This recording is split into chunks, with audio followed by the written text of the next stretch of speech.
మాట్లాడడానికే సిగ్గుపడే రోజుల్లో ఆమె ఓ కుటీర పరిశ్రమనే స్థాపించారు. 10 మందికి పని కల్పిస్తూ ఆదర్శ మహిళగా నిలిచారు.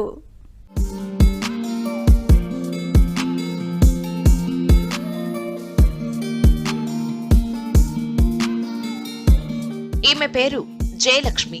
గుంటూరు జిల్లా తాడేపల్లి మండలం నులకపేట ఈమె సొంతూరు. అందరిలా సాధారణ మహిళగా ఉండాలనుకోలేదు. ఏదైనా సాధించాలని అనుకున్నారు. తాను చేసే పని ఈ సమాజానికి ఉపయోగపడాలని భావించారు. మహిళల కోసమే ఏదైనా చేయాలనుకున్నారు.